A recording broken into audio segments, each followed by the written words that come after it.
Expresidente Hurtado, muchísimas gracias por esta nueva deferencia con nosotros.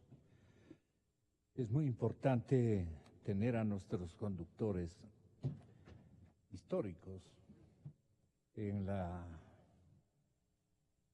el staff, en nuestros personajes invitados. Su presencia y nuestra iniciativa de invitarle, entiendo que es precisa, conveniente para el interés nacional, porque vamos a escuchar una perspectiva política que hace falta en la conciencia de todos los ecuatorianos, que se ajustan a las nuevas condiciones, a veces sin meditar en las consecuencias que podría generar un mal tratamiento comunitario a un episodio tan difícil, que se ha producido luego de 10 años de un gobierno tan conflictivo, corrupto, lamentablemente tengo que decirlo con los nombres que se merecen no todos los integrantes del partido de gobierno. Hay gente, y no es por disculpar al señor presidente Moreno ni cosa por el estilo, no tenemos nosotros esa afición de adulo a nadie que está en el poder, más bien siempre hemos estado en posiciones contrarias, y usted recordará, doctor Hurtado, pero la situación en este momento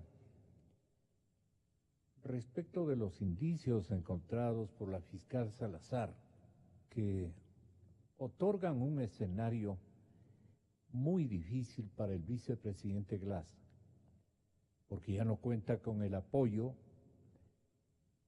ya ni siquiera del doctor Yal, porque al doctor Yal los jueces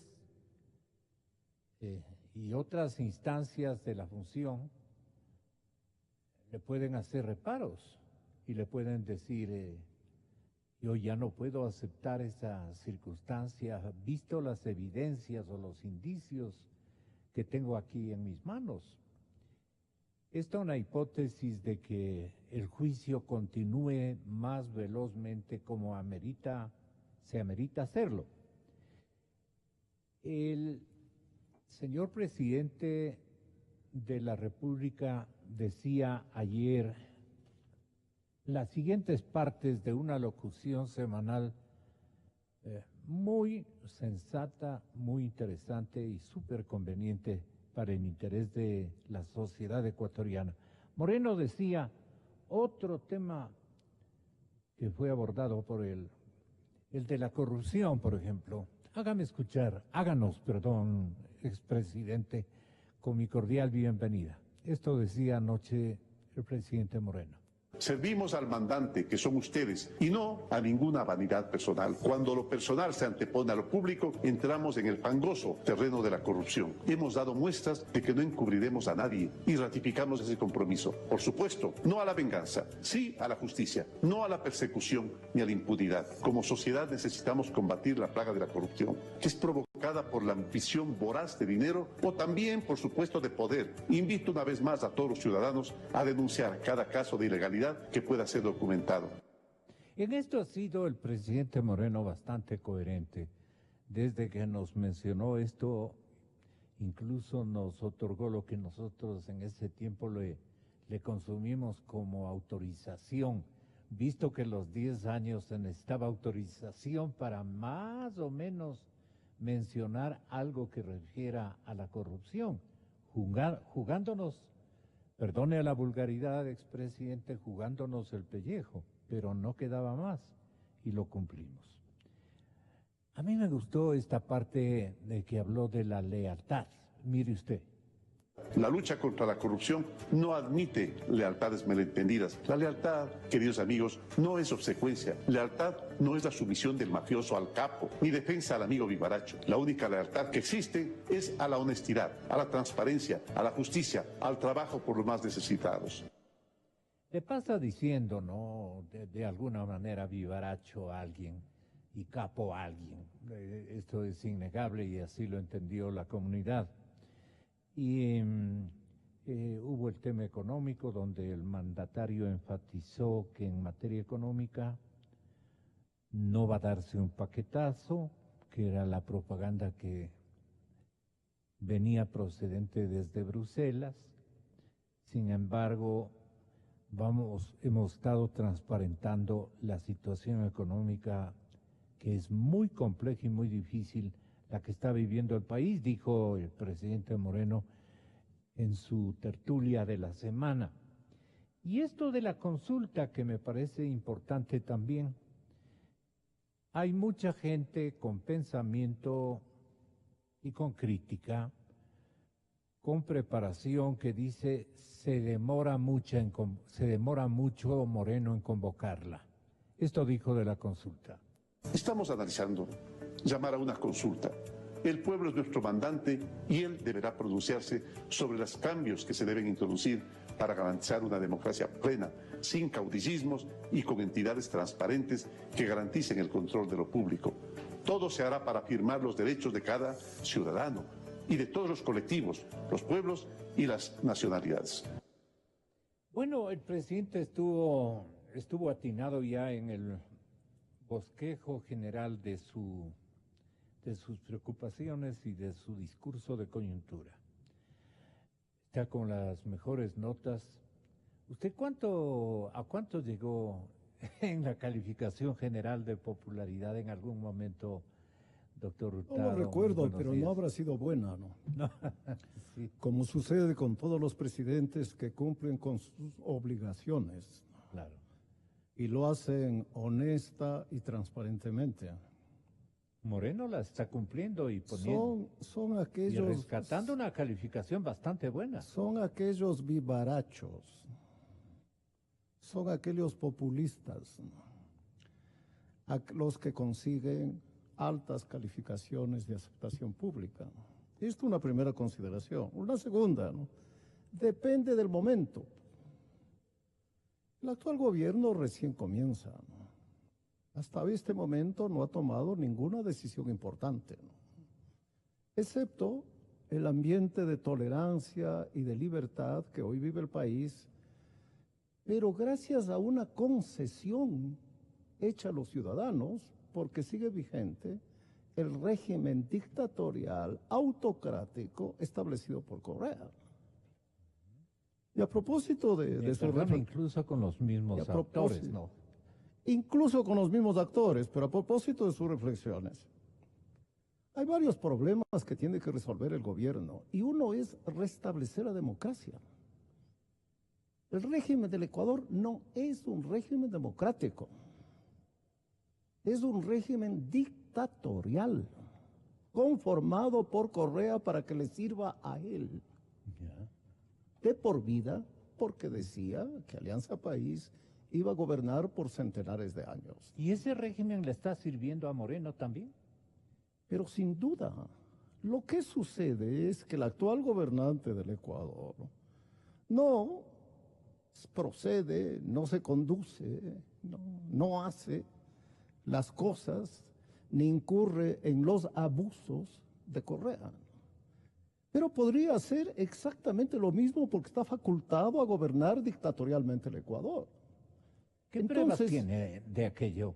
¿Qué elementos de decisión tiene a mano el presidente Moreno para reprisar lo hecho por Correa? Bueno, absolutamente todos. Él está gobernando con una constitución. Están subordinados al presidente de la República. Pero, como le dejó Correa nombrados, esos funcionarios, supongo yo, que siguen obedeciendo a Correa y no a Moreno, ¿no? Muchos de ellos. Entonces, uno de los elementos centrales de una dictadura es que todos los poderes del Estado están concentrados en el presidente de la República, y eso no ha cambiado. Y eso no ha cambiado.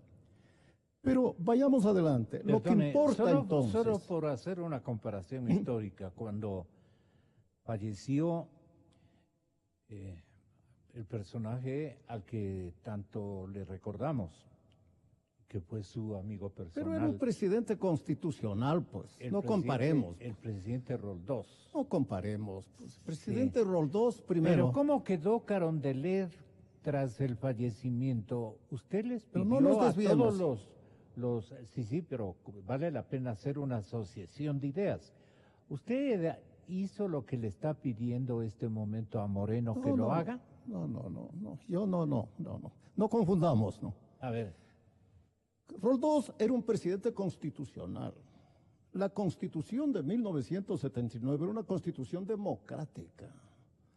Bajo la autoridad de Roldós no estaban los otros poderes del Estado, todo lo contrario.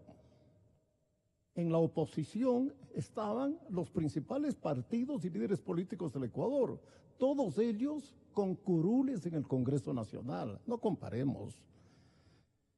El régimen de hoy es un régimen totalitario establecido por Alianza País y por Correa.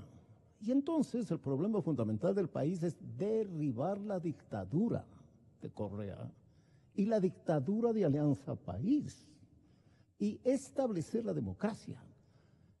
Pero como supongo yo que cuando dijo Moreno vivaracho se estaba refiriendo a Correa, ¿no? Sí. Pero como Correa y todos los otros vivos de Alianza País pensaron que siempre gobernarían el Ecuador, establecieron sistemas de reforma de la Constitución imposibles o casi imposibles de ejecutar. No es aquel candado que tanto escándalo hicieron los socialcristianos, porque en la Constitución del año 98 se decía que para reformarla se necesita 2 debates que deben realizarse pasado determinado número de tiempo. Hoy no. Es un enredo la reforma de la Constitución tan grande que casi es imposible realizar esa reforma. Entonces, a mí me parece que una de las principales definiciones que en este momento debemos hacer, aquellos que creemos en la democracia y la libertad, es de que este régimen es un régimen dictatorial y que como tal tiene que ser tratado. Y no podemos valernos de los medios y de los instrumentos dejados por esta Constitución para que nunca sea reformada, para intentar reformarla. Es necesario recurrir directamente a la voluntad popular y pedirles a los ciudadanos que se pronuncien por el cambio de este régimen dictatorial por un régimen democrático, lo cual supone eliminar el Consejo de Participación Ciudadana. Ahí hay 10, 11 individuos e individuas, para hablar como habla la gente de Alianza País, que no representan a nadie, que fueron nombrados por Correa, no por la sociedad civil. De mediocre estatura. No por la sociedad. Personas que no están preparadas para el ejercicio de esa función. Que si se hubieran sometido a una elección popular o a una elección del Congreso Nacional, jamás habrían sido elegidas para el desempeño de esa función. Hay más. Fueron designadas precisamente porque son incompetentes, porque no tienen ningún mérito, para que entonces Correa pudiera manipularlas. Bueno, ¿qué mayor muestra de que hay que echar abajo todo esto? Que el Ecuador haya tenido como 10 años a un contralor corrupto, protegido por Correa, lo hizo reelegir días antes de dejar la presidencia de la República. Bien, entonces ese es uno de los cambios que debe asumir el gobierno, pero debe el gobierno dejarse ya de hablar, de decir, de ofrecer, y lo que tiene que hacer es realizar en el menor tiempo posible, para que los derechos de los ecuatorianos no sea una concesión del gobierno, como es hoy, para que la libertad de prensa no sea una bondad de Moreno, como es hoy, sino que es un derecho constitucional consagrado en la Carta Política al que podemos recurrir los ciudadanos para poder hablar con libertad, que muchos, yo sí, siempre dije lo que creía, que muchos eran coaccionados y no podían expresarla. ¿Qué debe preguntar Moreno a la gente? Bueno, él lo ha sugerido ya y me parece que en ese sentido está atinado. Lo primero es eliminar esa institución antidemocrática de la reelección indefinida. ¿Qué es lo que queremos en el Ecuador? ¿Tener un Somoza? ¿Tener un Pinochet? ¿Tener un Trujillo? Me refiero al dictador dominicano, ¿no? ¿Tener un Ubico? No, aquí tenemos necesidad de tener un presidente transitorio que gobierne 4 años o 5 años y se vaya a su casa. Y elijamos a otro presidente. Bueno, esa es una pregunta fundamental, me parece a mí, ¿no? Pero tú puedes quedarte, Lenin, le dirán algunos de sus colaboradores más o menos pegados al correísmo Ya. o resentidos Ya con el pensemos correísmo. que le dicen eso, ¿no? Entonces, ¿qué vamos a tener? ¿El Correa 2? ¿Vamos a tener el Correa 2? ¿Vamos a acabar con Correa para tener un Correa 2? No, pues no. Se supone, yo quiero suponer que el actual gobernante del Ecuador está actuando, pues, Limpiamente, transparentemente. digamos transparentemente, ¿no? No nos está tomando el pelo como nos tomó, a mí no, pero a casi todos los ecuatorianos Correa. Yo supongo que no nos está engañando. Tampoco a mí. Y quiere restablecer la democracia liberal, la democracia formal, la democracia de siempre, la que ha existido en Europa, en los Estados Unidos y aquí en el Ecuador hasta que llegó Correa. Es que ahí le han de decir ya más tardecito en reacciones a esta entrevista que usted quiere devolver al Ecuador la partidocracia. Pero mire, en la partidocracia hubo una docena de ministros pícaros, enjuiciados penalmente, prófugos. Hubo. Esto solo ha habido con Correa y con Alianza País. ¿Y con permisividad de él? Entonces, esta tan criticada de partidocracia no tuvo una docena de ministros pícaros, ladrones, millonarios. Tal vez en su periodo, pero en otras épocas sí. Yo no creo. ¿En el gobierno de Roldós? No. Ya. ¿En el de Febres Cordero? Sí, él casi estuvo ¿En tan el de poco Borja? tiempo. ¿En No, el de Sisto peor. Durán? ¿En el de Alarcón? En alguno de esos gobiernos hubo corrupción, pero 12 ministros pícaros o funcionarios de ese nivel no hubo en ninguno de esos gobiernos. Ninguno. Es decir, rateros, ¿no? Y tampoco hubo un tío del vicepresidente que se haga millonario. No hubo un tío de Sixto Durán, un tío de Borja, un tío de Roldós, un tío de Maguad que se vuelva millonario. No hubo eso. Entonces, este régimen, no hay memoria en la historia del Ecuador con un caso parecido. Y, según mi opinión, ya lo he dicho y voy a repetirlo, esto no pudo pasar sin la connivencia de Correa. ¿Cómo es eso? No es posible se que haya dado. 12 ministros de Estado o funcionarios de ese nivel, corruptos, enjuiciados, prófugos, millonarios, sin que sepa el presidente de la República, pues. A no ser que el presidente sea un retrasado mental. Pero Correa presumía de inteligente. A no ser que sea un tonto. Pero Correa se creía un vivo. Yo recuerdo una declaración de su hermano, también millonario en el gobierno de Correa, Fabricio Correa, que dijo: los Correas somos muy listos. Bueno, a ese presidente listo, ¿verdad? ¿Qué quiere decir listo, ecuatorianos? Quiere decir vivo, sapo, sabido, ¿verdad? 12 ministros le robaban en las narices.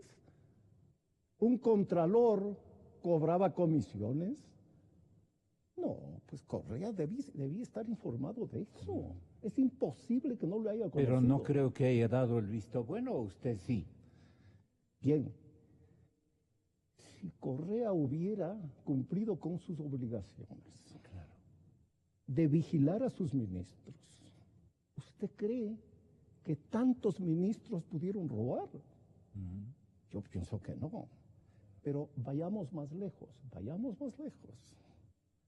Esos robos hubieran sido menores si Correa no hubiera hecho varias cosas. Uno, eliminar el régimen de contratación pública que exigía licitaciones y concursos de precios. Lo eliminó. Y al eliminar lo que hizo, ministros, vengan, que aquí está el arca abierta. Yo no digo que eso lo haya dicho públicamente, pero ese es el mensaje que envió. Pero no solo hizo eso. Además, defendió a los ministros corruptos. No solo los defendió, les hizo homenajes. No solo les hizo homenajes, a uno de ellos le visitó en la cárcel para expresarle su solidaridad. Es lo que hizo con el ministro Carrión. No solo eso, condecoró con la Orden Nacional al Mérito, una de las más altas condecoraciones nacionales, a un empresario pícaro que ganó millones de dólares en la refinería de Esmeraldas, me parece de apellido Phillips. Bueno, todo esto hizo Correa. Por eso yo creo que el fiscal tiene que llamar a Correa, tiene que investigar a Correa. Existen innumerables indicios de que el ex dictador del Ecuador estaba involucrado en actos de corrupción. Tiene que investigarlo. Y tiene que preguntarle, señor expresidente, este señor Rivera, tío del vicepresidente, ¿es su tesorero? Eso debe preguntarle a Correa. Y eso debió preguntarle a Glass. ¿Su tío es su tesorero? Y no solo eso, el fiscal debería llamar a los directivos de Alianza País y preguntarles si este señor, si este tío, es el tesorero de Alianza País.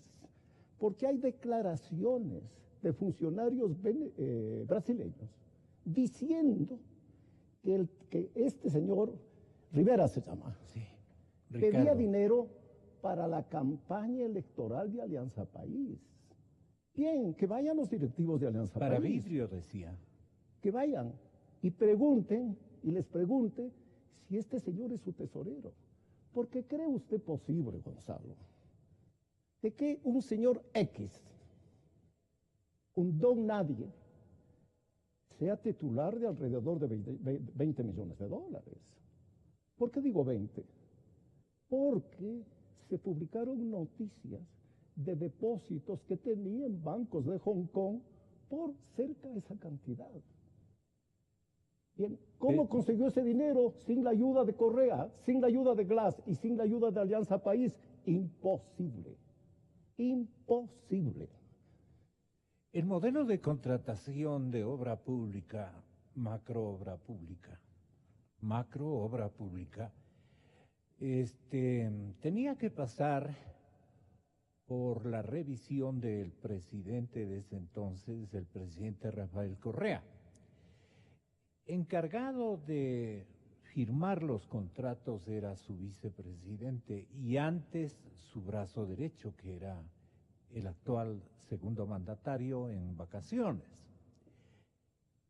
¿Usted cree que los dos instalaron una dupleta de caja común y que por eso el señor presidente podría salir aludido si es que los indicios de la fiscal Salazar, más lo que siga descubriendo la justicia, van a dar hacia la responsabilidad y la autoría del señor vicepresidente?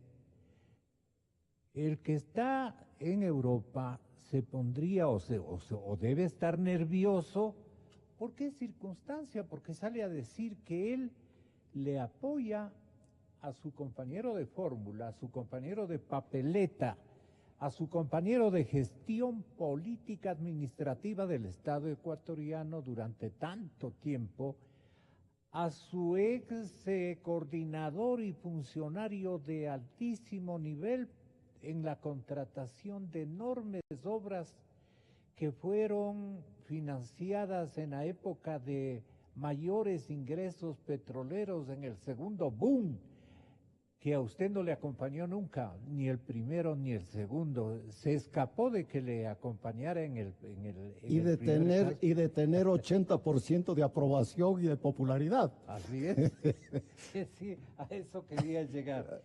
Entonces, dice pues ahí la gente, no, algo debe haber entre los dos, que el otro se pone tan sensible y ofrece todo su patrimonio, todo su afecto, su cariño. Algo más dijo, ¿cómo era? Patrimonio. Todo lo que él es políticamente, él le ofrece o va en procura de esta víctima de la politiquería barata y cosas que él adjetiviza a su manera y son conocidos sus términos. Entonces, ¿qué quiere decir esto? Que el presidente Correa está preocupado por lo que vaya a ocurrir con Glass. Esa es la pregunta en el fondo. Pero ¿cómo no ha de estar preocupado?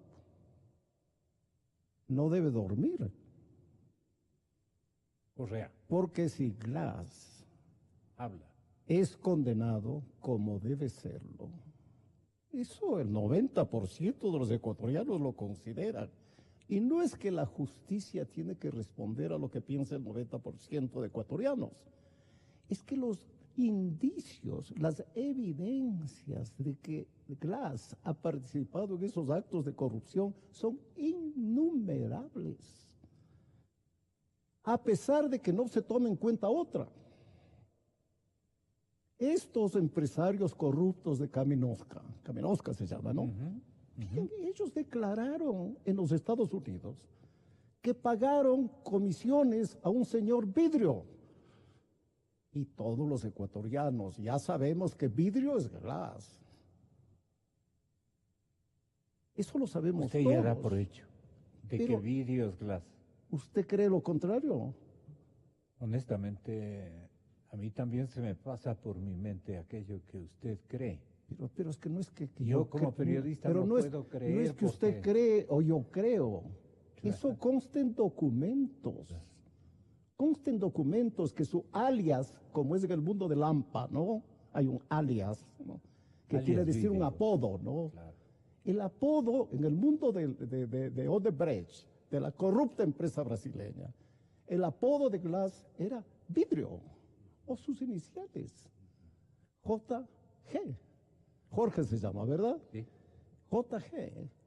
Pero hay evidencias enormes. No es, imagínese, no es el cantante, pues. Pero imagínese que yo, presidente de la República, yo, y de pronto aparece un tío mío con 15 millones o 20 millones de dólares en su cuenta.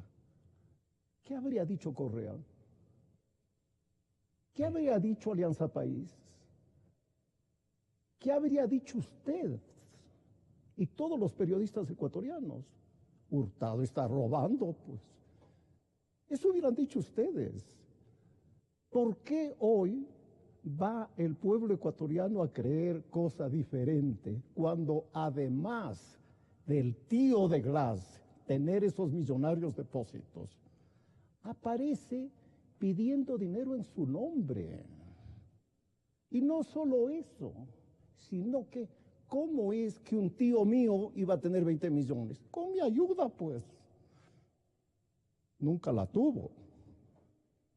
Nunca la tuvo. Y si nos queda tiempo, doctor, voy a contar lo que pasó conmigo con una compañía brasileña.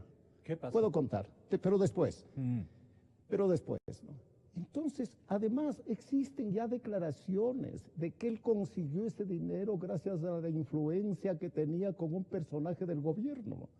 ¿Y quién era ese personaje? El presidente del Congreso Nacional. El presidente de la Corte Nacional de Justicia. No, pues, ¿quién tomaba las decisiones de los contratos? Bueno, estando la suerte de Glass en ese punto, bueno, Correa tiene que estar aterrorizado. Y no le queda más remedio que decir que le defiende, incluso ofrece su patrimonio. Patrimonio, por otra parte, mal habido. Por lo de Videnegas. Acuérdese usted, ¿no?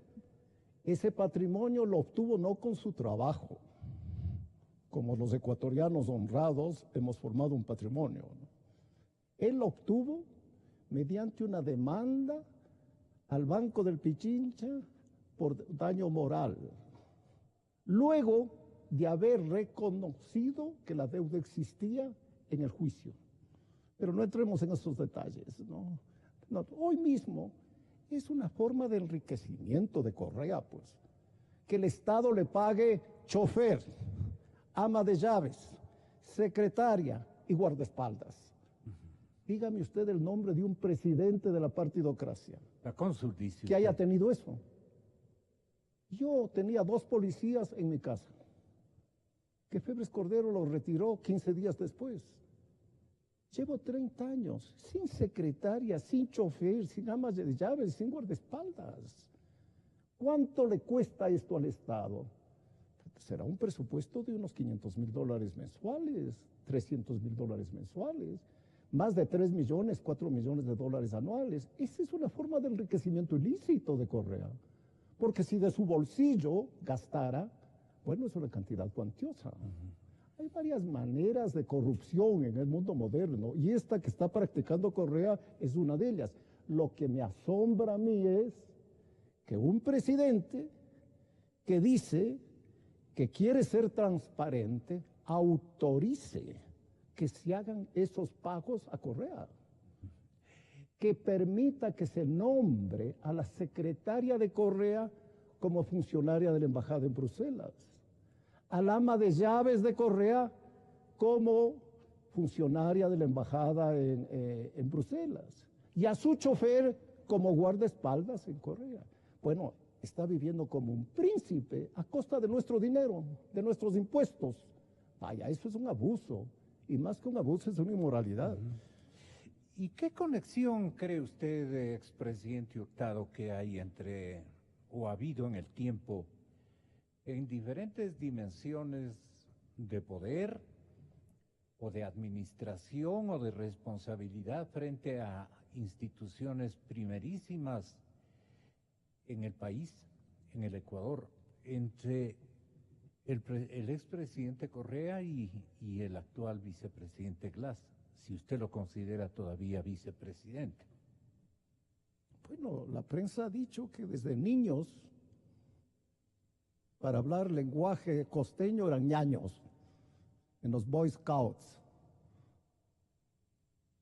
Amigos de adolescencia y amigos de juventud. Ajá. Pero en las prácticas de indelicadeza simultánea, ¿usted cree que tienen ahí algún enlace, algún empate, algún convenio? ¿Llega a tanto esta situación como para decir que hacen caja común o algo por el estilo?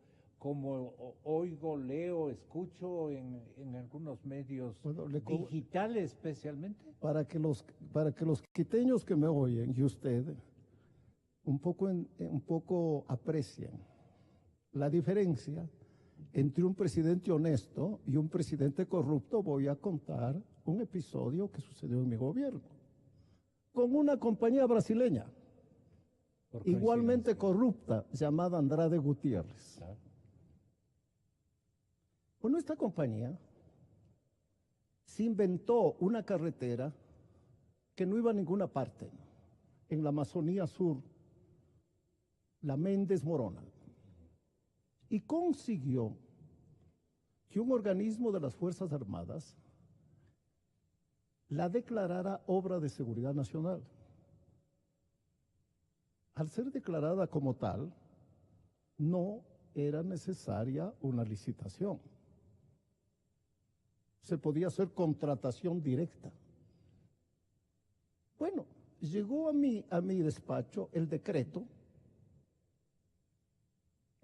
correspondiente para que se pueda hacer esa contratación. Yo leí y dije, esto me huele mal. Aquí hay trampa. Hay un gato encerrado. Y le llamé al ministro de Obras Públicas, Edwin Ripalda, vive él. Recuerdo, vive, sí. Recién salió en Aparte la de un prensa. gran ministro, un hombre absolutamente honorable. Y le dije, bajo su responsabilidad, examine este contrato, que a mí me preocupa mucho, y hágame un informe. A los 15 días vino Edwin y me dijo, señor presidente, esto es un atraco. Esto está plagado de sobreprecios. Esto no puede contratarse. Y no contrató y no se contrató la obra, pues. ¿Y usted a quién canceló? Entonces, mire, Gonzalo, un presidente se dio cuenta en un solo caso, se dio cuenta que había corrupción. Correa no se dio cuenta en 100 casos, en 90, en 80, en 60. No tuvo la ocurrencia de preguntarle a Glass, oye, Glass, ¿cómo es que un presupuesto de 180 millones de dólares para construir la refinería de Esmeraldas se está transformando en un presupuesto de más de 2.000 millones de dólares? ¿No le preguntó eso? ¿Por qué no hizo él lo que hice yo con esta compañía corrupta brasileña Andrade Gutiérrez? Le cayó sospecha y usted le llamó al responsable del ámbito. Entonces, con mi experiencia de presidente, de cómo es que funciona el Estado, yo no encuentro razón para que Correa no haya conocido todos los actos de corrupción que en este momento se discuten en el Ecuador.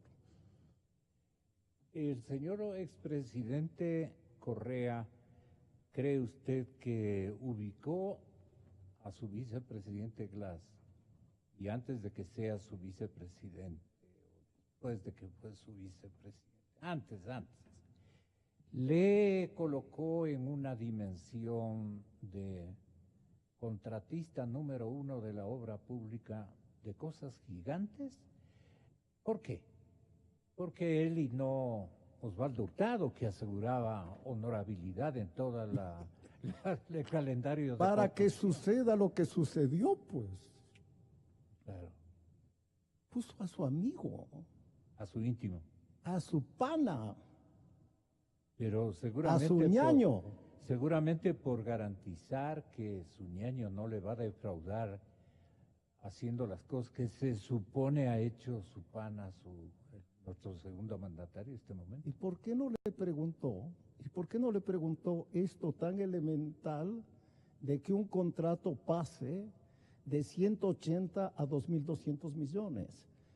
Pero eso sucedió con todos los contratos sí, celebrados en el gobierno de Correa. Sí. Ninguno mantuvo el precio inicial.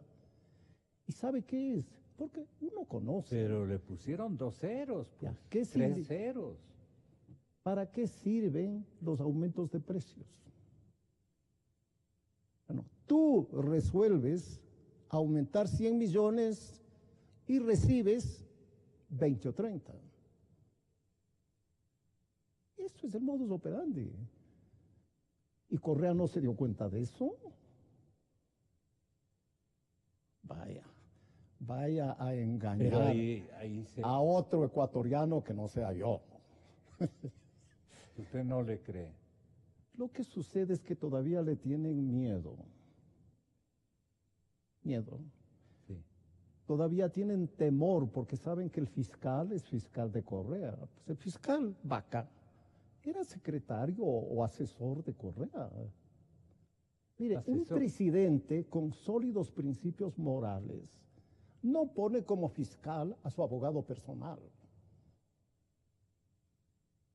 Me estoy refiriendo a Chiriboga. No puede, está moralmente inhabilitado para hacer ese nombramiento. Tampoco pone de fiscal a su asesor. Se asegura por ambos lados. Es que no. ¿Por qué se asegura y de qué? Bueno, usted mismo está confirmando lo que yo vengo diciendo a lo largo de esta mañana, ¿no? ¿Para qué nombra a su abogado de fiscal? Y me toca preguntar. ¿Para qué nombra a su asesor de fiscal? ¿Por qué no nombra a un gran jurista de fiscal? A un gran profesor universitario, a un gran escritor de derecho penal. ¿Por qué no nombra a ellos? Y nombra a su abogado y a su asesor. Bueno, para tener una persona de su confianza, que le proteja, que le defienda. Por eso a mí me ha asombrado, le confieso, me ha asombrado que la Fiscalía haya encontrado alguna responsabilidad en Glass. Cierto es que no lo hizo el fiscal general, pero yo dudo que la fiscal haya procedido sin una consulta del fiscal general. Sí. A mí me ha asombrado. Y ojalá siga por ese camino, ¿no? Claro. Qué mejor para él, qué mejor para la democracia y qué mejor para la moral pública. Padre del señor fiscal Vaca. ¿Perdón? ¿Usted conoció al doctor Vaca, el padre del actual fiscal? No. Un caballero y un hombre de honor, pero por donde se lo mire. Bueno. Y como las virtudes se heredan, yo espero que las haya heredado por eso el fiscal Vaca. Puede ser que el fiscal Vaca vino en recuerdo de su señor padre y su conducta, y entonces dijo: lo que tú estás haciendo, lo que tú has logrado detectar, Diana, lo voy a respetar. Y por eso el expresidente Correa y el mismísimo vicepresidente Glass están temerosos de que él pueda disponer alguna otra diligencia procesal bien complicada. Usted ha leído muchísimo, y es un jurista también, pues el hecho de haber sido presidente de la República no solo le correspondió ser constitucionalista por los cuatro costados, sino que también se aprende de lo penal. Pero usted, como cortaba a tiempo las cosas que podían haber proseguido, y usted estaría ya lleno de vergüenza en este momento. Y lleno de millones. De billetes, claro. Claro, porque Andrade Gutiérrez, claro. ¿A quién iba a pagar esos sobreprecios? Claro. A alguien del gobierno iba a pagarlos, pues. A alguien. Pero Ripalda no. Y yo lo corté. Ripalda no le hubiera. Ahora añado algo más. Tampoco. 3 meses después de yo dejar el gobierno, se contrató esa obra con Andrade Gutiérrez. ¿Quién cobró en el gobierno del ingeniero Febres Cordero por los altos sobreprecios que contenía esa obra, absolutamente innecesaria e inútil? Bueno, ya han pasado 30 años, difícil de saberlo. Pero me deja una tarea para investigar. Interesante. Bueno, y ahora el señor presidente, ya le pregunté qué debería consultar al pueblo ecuatoriano. ¿Qué debe hacer el presidente también por esclarecer su liderazgo dentro de Alianza País y no verse presionado y motivado a actuar en su calidad de presidente de todos los ecuatorianos, empujado por las reacciones internas de su partido político, que no es tan conveniente pues para el destino nacional, aunque lo está haciendo con mucha sabiduría y lo está haciendo con enorme calidad ética y todo lo demás, con el ejemplo, que es donde mejor se puede gobernar, ¿no? Uno puede ser padre con el ejemplo, buen padre, y puede ser mal padre y mal presidente con ejemplos horrorosos como los que tratamos de proyectar a la memoria de la gente. Proyectar a la memoria de la gente, no diría nada más. ¿Qué le corresponde a este momento? ¿Qué le aconsejaría? Bueno, no le ha de gustar que le aconseje, ni a usted le ha gustado casi siempre aconsejar, pero en homenaje al país, ¿qué tiene que continuar de hoy para adelante en la administración de Moreno, que recién comienza? Bueno, comencé diciendo, ¿no?, que este régimen político, no me refiero al gobierno, me refiero al régimen político constitucional, es un régimen dictatorial que hay que echar abajo. Y hay que echar abajo no solo reformando profundamente o sustituyendo la Constitución de Montecristi, sino además reemplazando toda la estructura de poder que dejó formada esa Constitución y el anterior gobernante del Ecuador. Y de esa estructura de poder participa la mayoría de la Asamblea Nacional, que sin haber obtenido la mitad de los votos, tiene más de la mitad de los legisladores. Porque Correa hizo una reforma para que un tercio de los votos se conviertan en la mitad de los votos del Ecuador. Pues todo eso es ilegítimo, todo eso es antidemocrático. Me hago cargo de que es una tarea muy difícil y en ese sentido todos los partidos de la oposición deben apoyar la iniciativa esta, ya sea de la consulta popular, ya sea de la Asamblea Constituyente. Y hay que proceder... Usted la va a apoyar individualmente. Pero sin duda, porque es un asunto de interés nacional. Es un asunto que tiene que ver con nuestra libertad, con nuestro derecho a elegir a nuestros mandatarios. Que no vengan los 10 señores y señoras del Consejo de Participación Ciudadana a reemplazar el voto de 10 millones de ecuatorianos, que son los que eligen el Congreso Nacional, Asamblea Nacional llamada hoy. Eso es absurdo, ¿no? Eso es insostenible, ¿no? Eso es injustificable. Yo le quiero preguntar finalmente, doctor Hurtado, ¿qué debemos hacer? Porque es una minga general la que debe disponer con las respuestas más significativas en la consulta popular del presidente Moreno, con las respuestas en todos los actos eleccionarios que nos corresponda participar, animar, difundir, en fin. Dos propuestas importantes. Y para ello se necesita garantizar independencia judicial y humanizar el sistema de justicia.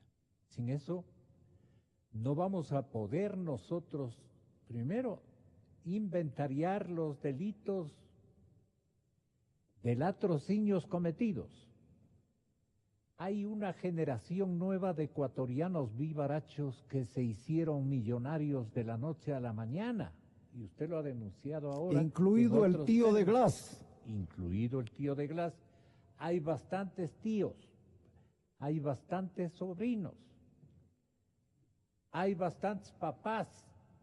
Los hijos me están escuchando este momento. Y mamás. Y mamás. Eso es lo peor, sí.